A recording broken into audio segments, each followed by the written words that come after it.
This video is to show you a demonstration of a payroll department project. Essentially, the payroll department has to calculate the pay for 4 different types of workers. The 4 different types of workers are manager, hourly, commission, and piece worker.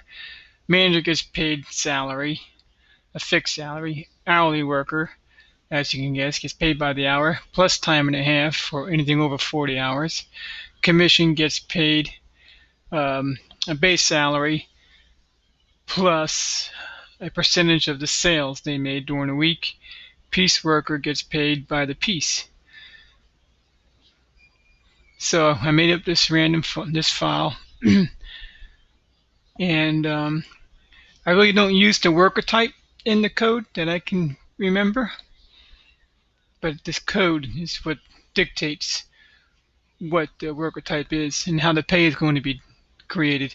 I reckon you can use the worker type as opposed to the code. One of the other fields would be sufficient. So let's show you how this works. First behavior is making these two work together. So let me go ahead and refresh it. So select name is hard-coded in the index select box. When I go to 1, only the employees that are managers show. Employee 1, 8, 9, 16, 17. Employee 1 is manager 8, 9, and 17. We go to 2, and then it changes. Employees that are hourly workers, hourly wage workers, show up in the drop-down list. Go to 3, only employees that are commission.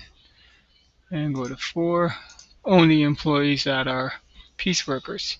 So what happens is on the on-change event, you got to remove these options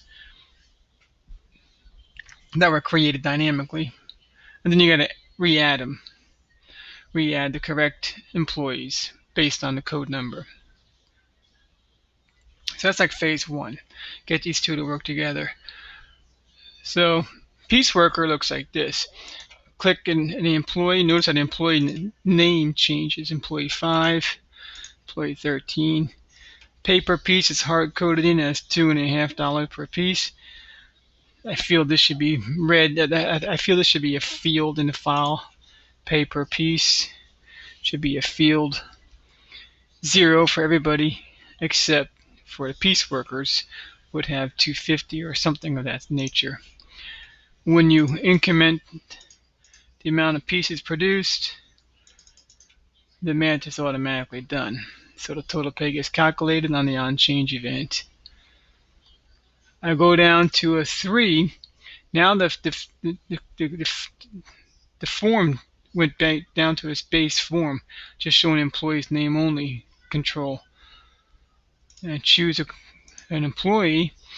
Now to calculate the payroll for code number 3, commission, they get a base salary of $2.50 plus 5.5% or 5.7% of their weekly sales.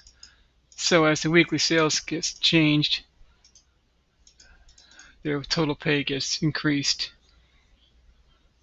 When I change down to the next code number to 2, you'll notice that this will go down to just showing these two controls, the name and the name label in the text box. Now I'm going to select the name.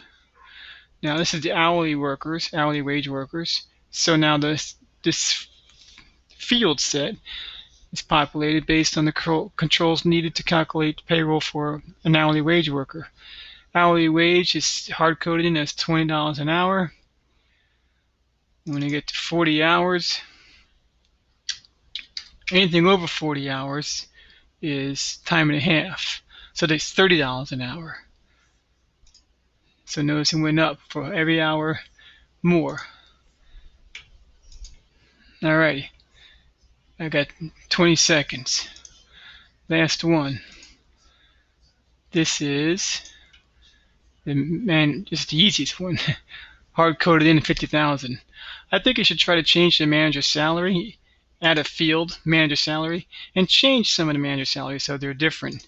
That'll be nice. So when you change the employee, manager's salary should change as well.